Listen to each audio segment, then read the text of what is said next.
Greetings, everyone. I'm Tim Anderson, aka Renfell, and welcome to the new Twitch and YouTube channels for The Weave and the Void.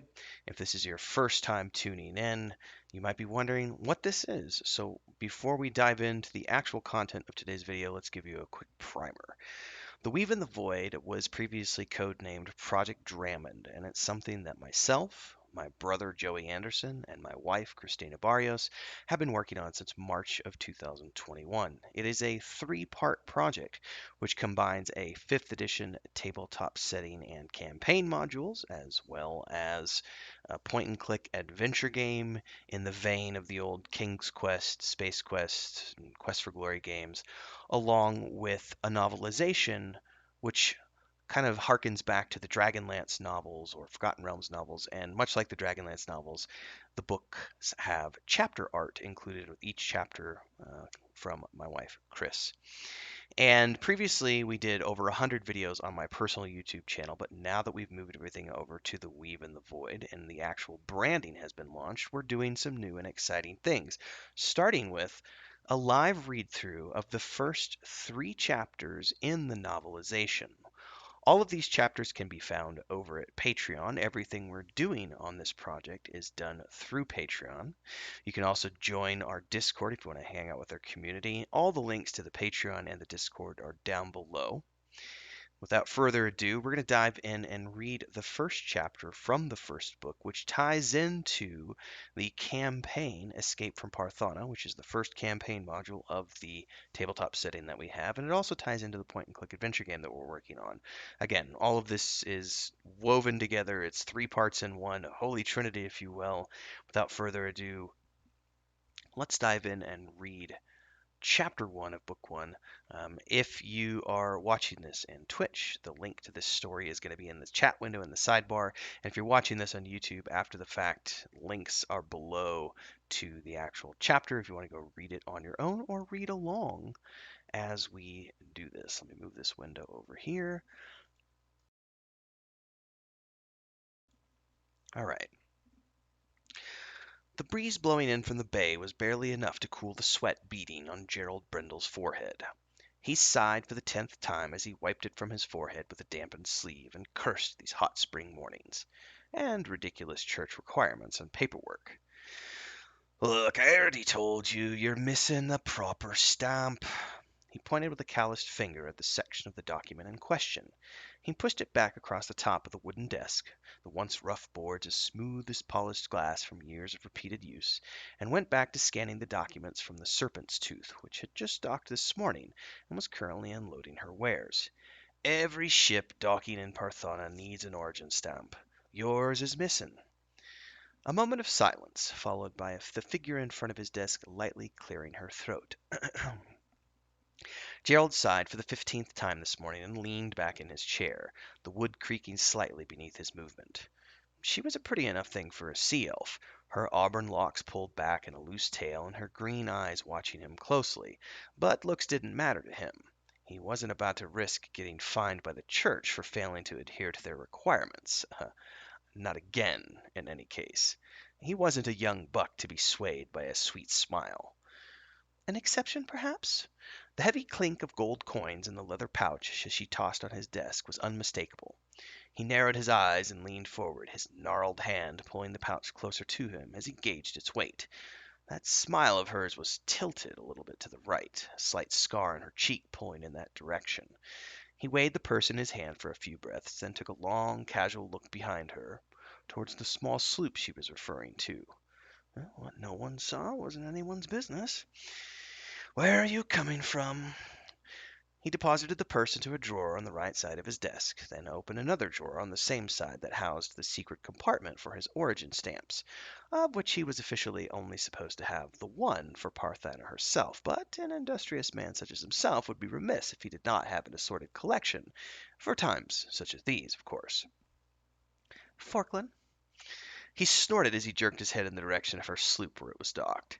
The worn and battered sea elf vessel had seen better days, from the look of things. In that, he frowned as he peered into the drawer. Not likely, he muttered to himself. Where was that damned stamp? Not that it mattered. He simply needed to know the point of origin to put it on the document. He grunted slightly as he found the one he was looking for. It gets me where I'm going. The smile was gone, her eyes narrowed and calculating as she watched the stocky little man behind the desk. He had taken her gold, but his questions were starting to get annoying. She didn't want to have to knife someone so early after arrival. Highland wouldn't speak to her for a month if she did. Fair enough, he replied, stamping the origin section of the parchment, frowning slightly at the final results. The legend was smudged a little bit more than he liked, but it was legible. Cargo? None of your business? She caressed the edge of her belt knife with her right hand and leaned forward slightly. Or am I mistaken? Gerald had worked as the dockmaster for going on 20 years now, and he could count on one hand the number of times he had felt a chill run up his spine. The way her nostrils flared as she leaned over his desk sent shivers through him. That and the pointed ears which reminded him of where she came from, and what she could do to him if she chose. These elves and their magics. I'll just mark it down as a wheat shipment. That's common this time of year from the farms near Forkland. He swallowed against the dryness in his throat as his quill scratched the parchment, and he pushed it back across his desk. There, everything looks in order to me. Firen smiled a genuine smile as she snatched the document from the man's hand. Of course. Thank you so much for your time. She turned and left his office, glad to be out of the stifling heat and into the relative coolness of the morning docks of Parthana, at least by elven standards. She breathed a sigh of relief at having avoided any bloodshed. It was too early in the day for it. Any problems? Hyland unfolded his lithe form from where he had been leaning up against the edge of the building in the shade, smoking his pipe in silence and keeping a wary eye out for any suspicious noises from inside the dockmaster's office. He rolled his left shoulder to ease the dull throb from too much time in one place. His life partner had taken longer than expected. He had begun to suspect the worst. Firen brushed her lips slightly against her partner's cheek. Nothing I couldn't handle. He smelled of pipe smoke and worry. She tucked a strand of his sandy hair behind his left ear, the one that was missing the tip from that knife fight so many years ago. You're cute when you worry. The half-elf rolled his eyes as he tapped the bowl of his pipe out on the heel of his boot. I'm cuter when I don't have to be. He tucked the pipe away in his belt pouch and stretched his arms. It felt good to be off the ship after a week on the inner sea. She couldn't disagree. Everything going to plan? He gestured towards the Serpent's Tooth, their home for the past few years. To the casual observer, she wasn't a looker, the curved wooden lines dinged and scratched and worn with use, a permanent air of age hanging about her. But to the sea-inclined, they would see a spotless deck, sails without a snag to them, ropes oiled and coiled and ready to be cast off at a moment's notice. A vessel that might bear the outward look of a simple merchant ship with an owner who didn't care about her upkeep, but at her heart was a veteran of the inner sea with a few scars to show for worth. Several dwarves were finishing up the unloading of crates and boxes and barrels onto several wagons located at the edge of the dock. Thanan's team seems to have everything in order. He paused for a moment and nodded in the direction of a large group of armored soldiers bearing the mark of the church. The half-risen golden sun with its rays of light splayed out across their shields, breastplates, and cloaks. There were at least 24 of them on the foot, listening to another armored figure on a horse, barking some type of orders at them, indecipherable from this distance. Don't know that I like the look of that, though. She nodded. Well, let's not keep the old dwarf waiting. Best be gone before those zealots decide they want to check our soul for blemishes. After you, milady. Hyland gave a half bow and flourished. He caught her masked chuckle as she took the lead. It was good he could still make her laugh after all these years. Thanon Rockguard took a long, cool drink of the ale and savored the nuttiness of the brew as it coursed over his tongue and wet his parched throat. He heaved a sigh of contentment as he smoothed his heavy mustaches, now peppered with gray in his middle years, though he tried not to pay too much attention to the fact that his once jet black beard was now showing signs of age, though it still hung thick and braided in 3 braids down to his belly. He still felt young enough, was just as spry as he'd ever been, on most mornings, and he could still swing axe or hammer with as much strength as in his youth, though he hadn't needed to wield the former in the past 5 years since settling down in Parthana for his retirement. He took another swallow and leaned back in his wooden chair, the coolness of the shade from the oak tree that rose above him, and his forge, a pleasant place to pass the morning hours. His eyes drifted shut, and he hummed deep in his chest an old dwarven tune his grandmother had taught him in the long years of his past. It wasn't the Nilrenhine foothills, but that was fine by him. His hill dwarf brethren were a bit too stoic for his tastes, and he liked being here in the city in the midst of what his cousins called the chaos of humans. There were days when he missed the gentle breeze coming down from the mountains, heavy with the scent of pine and snow-capped peaks, but they were few and far between. He was as content as a dwarf could be with a supply of the finest ore, a forge, and a home he could call his own. And no need for bloodshed.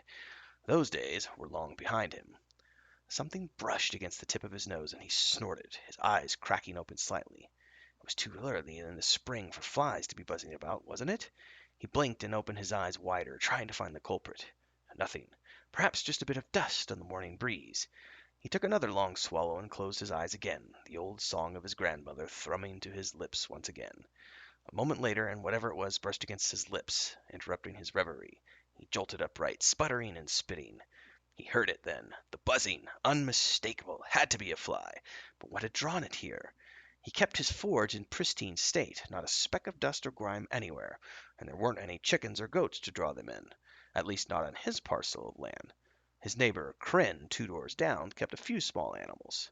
Something nipped at his right ear, and he quickly slapped his hand to his head, his ears ringing from the force. He peered at his palm. No blood. He hadn't gotten it. He grunted angrily and drained his mug of ale, then stood. It was time to get serious. He heard it then, a soft giggling coming from the eaves of the forge just above his chair. A growl started to form, but he kept himself from looking up. He took 2 steps and picked up the broom that he used to sweep the floor on a daily basis, pretending to busy himself looking for the fly, and eased his way back to his chair. "Where are you at?" he muttered, his eyes darting this way and that, as if he were still looking for the buzzing distraction. And then he swung the broom upwards towards the edge of the roof, hitting something that had been hanging there, invisible, and knocking it back up over the edge. He heard the faint thud of a small body hitting the roof tiles. He grinned. The giggling instantly cut off, replaced by the wheezing gasps of someone trying to catch their breath.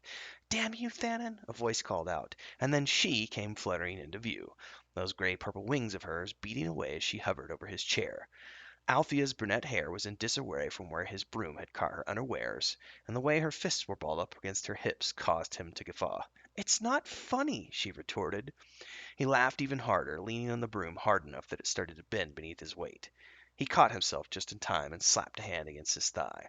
"That'll teach you to sneak up on napping dwarfs." She huffed her disbelief and tidied her chair before floating down to sit on the arm of his chair.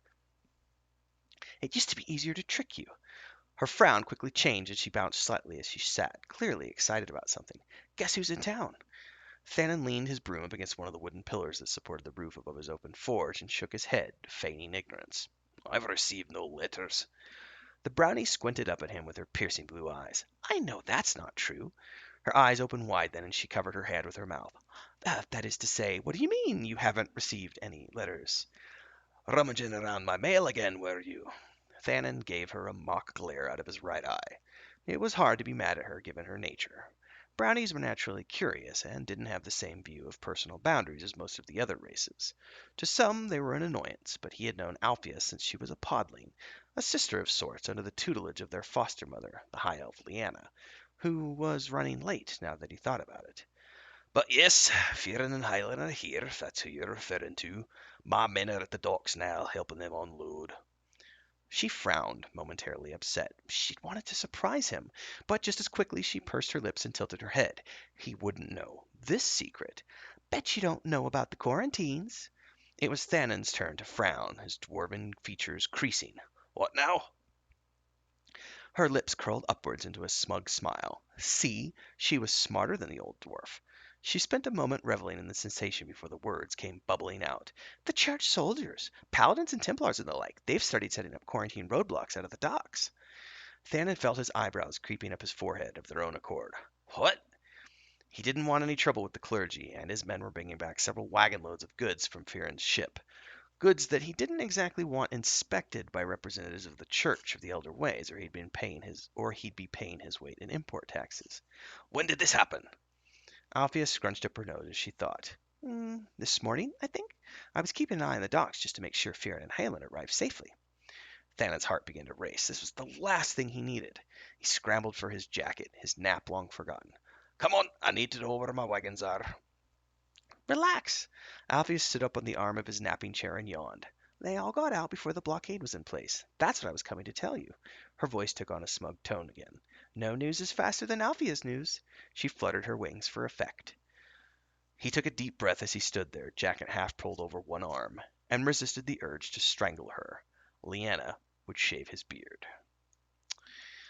Well, that ends chapter 1 of book 1 for the novelization of The Weave and the Void.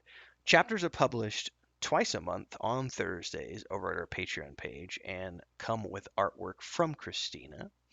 If you would like to read this chapter, don't forget to check the description text below. And if you want to follow along for the future live read throughs, don't forget to follow along on Twitch, subscribe.